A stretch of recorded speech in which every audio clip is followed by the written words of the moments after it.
కడుపులో కత్తులు ముఖంపై నవ్వులు. చైనా తీరు ఇలాగే ఉంది. పైకి స్నేహగీతం ఆలపిస్తూనే లోలోపల భారత్ను దెబ్బకొట్టడమే డ్రాగన్ నైజం. సరిహద్దుల్లో బ్రహ్మపుత్రపై భారీ ప్రాజెక్టు చేపట్టడం ఆ దేశ కుట్రలకు నిదర్శనం. భౌగోళికంగా కీలక ప్రాంతంలో కడుతున్న డ్యాం పూర్తయితే మన దేశానికి ఇబ్బందులు తప్పవనే ఆందోళనలు వ్యక్తమవుతున్నాయి. మరి భారత్ ముందున్న మార్గాలేంటి? ఈ సవాళ్ళను భారత్ ఎలా ఎదుర్కొంటుంది? చైనా దూకుడుకు కళ్ళెం వేసేదెలా? బ్రహ్మపుత్ర నదిపై చైనా భారీ జల విద్యుత్ ప్రాజెక్టు నిర్మిస్తోంది. ఈ నెల 19వ తేదీన ఈ ప్రాజెక్టుకు చైనా ప్రధాని లీ కియాంగ్ శంకుస్థాపన చేశారు. 2 రోజుల ఆలస్యంగా ఈ కార్యక్రమ దృశ్యాలను చైనా విడుదల చేసింది. 14 లక్షల కోట్ల రూపాయల ఖర్చుతో ఈ ప్రాజెక్టు చేపట్టింది డ్రాగన్ దేశం. మొత్తం 5 డ్యాముల సమూహంగా నిర్మాణం పూర్తి చేయాలని ప్లాన్ చేసింది. ఇది ప్రపంచంలోనే అతిపెద్ద ప్రాజెక్టు.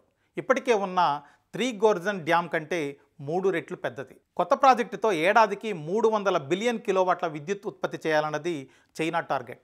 జల విద్యుత్ ఉత్పత్తితో కరెంటు కొరత తీరడమే కాదు, 2060 నాటికి కాలుష్య సమస్య కూడా తగ్గుతుందని చైనా లెక్కలు వేసుకుంటోంది. భారీ జల విద్యుత్ ప్రాజెక్టు కడుతున్నట్లు తొలిసారిగా గత డిసెంబర్లో చైనా ప్రకటించింది. అప్పట్లోనే దిగువ పరివాహక దేశాలైన భారత్, బంగ్లాదేశ్ ఈ ప్రాజెక్టుపై అభ్యంతరాలు వ్యక్తం చేశాయి.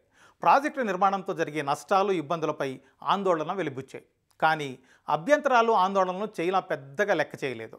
ఎవరు ఎటుపోతే మాకేంటి, మేం బాగుంటే చాలు అన్నట్లుగా దూకుడుగా ముందుకెళ్తుంది. పైకి మాత్రం ఎవ్వరికి ఎలాంటి ఇబ్బంది ఉండదని అంటుంది. చైనా నిర్మిస్తున్న ఈ ప్రాజెక్టుతో భారత్కు కలిగే ఇబ్బందులేంటి? నిపుణులు ఏమంటున్నారు? భౌగోళికంగా అరుణాచల్ ప్రదేశ్కు పైభాగంలో చైనా ఈ ప్రాజెక్టును కడుతుంది. దీనివల్ల భారత్కు నీటి లభ్యత తగ్గుతుంది అనే ఆందోళన ఉంది. పర్యావరణానికి నష్టం ఏర్పడుతుందనే భయాలు కూడా ఉన్నాయి. ఎప్పుడైనా ఇరు దేశాల మధ్య ఘర్షణ తలెత్తినప్పుడు డ్యామ్ నుంచి చైనా ఒకేసారి భారీగా నీటిని విడుదల చేస్తే అరుణాచల్, అసోంతో పాటు బంగ్లాదేశ్లోని కొన్ని ప్రాంతాల్లో ముంపు బారిన పడే ప్రమాదం ఉంది. అందుకే ఈ ప్రాజెక్టును వాటర్ బాంబ్ అంటున్నారు. ఇప్పుడు ఈ ప్రాజెక్ట్ అనే కాదు, అన్ని విషయాల్లోనూ చైనా వైఖరి భారత్కు ప్రతికూలమే. బ్రహ్మపుత్రపై డ్యామ్ విషయంలోనూ అదే విధంగా పనిచేస్తోంది. వారం కిందటే భారత విదేశాంగ మంత్రి జైశంకర్ చైనాకు వెళ్లారు. షాంఘై సహకార సంస్థ SCO సమావేశంలో పాల్గొన్నారు. చైనా విదేశాంగ మంత్రి వాంగ్ యీని కలిశారు. సరిహద్దు నదుల అంశంపైన ప్రత్యేకంగా మాట్లాడారు. ఎగువన నిర్మించే ప్రాజెక్టులతో దిగువ ప్రాంతాలకు ఏర్పడే సమస్యలను ప్రస్తావించారు. నదీ జలాల సమాచారాన్ని ఎప్పటికప్పుడు పంచుకోవాలని కూడా కోరారు. కానీ బ్రహ్మపుత్రపై కట్టే ప్రాజెక్టు గురించి చైనా ఒక్క మాట కూడా చెప్పలేదు. అక్కడ నుంచి జైశంకర్ తిరిగి వచ్చి 5-6 రోజులైనా గడిచిందో లేదో అతిపెద్ద జల విద్యుత్ ప్రాజెక్టుకు శంకుస్థాపన చేసింది. చైనా చేపట్టిన ఈ ప్రాజెక్టుపై అసోం సీఎం హిమంత బిశ్వ శర్మ వాదన మరోలా ఉంది.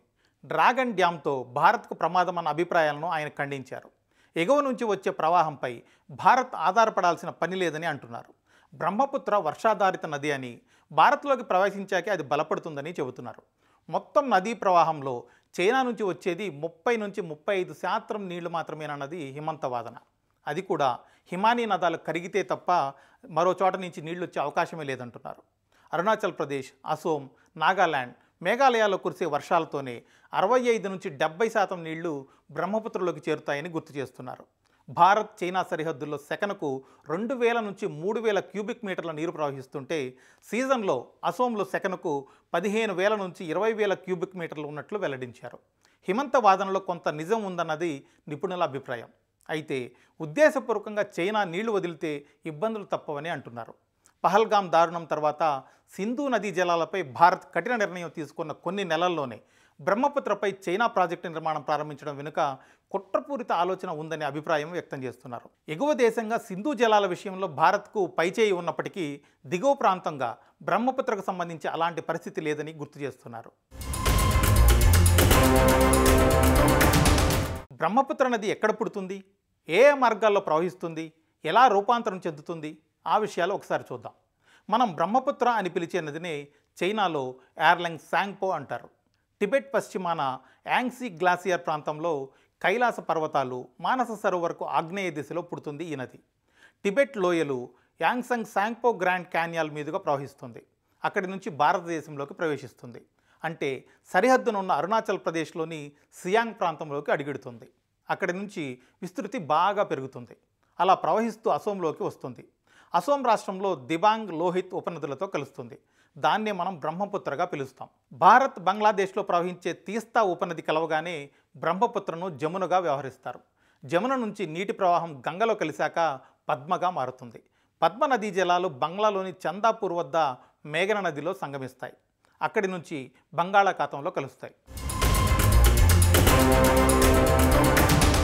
ఇంతటి చరిత్ర ఉన్న బ్రహ్మపుత్రపై చైనా కొడుతున్న భారీ ప్రాజెక్టు విషయంలో భారత్ దీర్ఘకాలిక వ్యూహంతో వెళ్లాల్సిన అవసరం ఉందన్నది నీటిపారుదల నిపుణుల సూచన. నీటి సమాచారం ఇచ్చిపుచ్చుకునే వ్యవస్థ ఉండేలా చైనాను ఒప్పించాలని సూచిస్తున్నారు.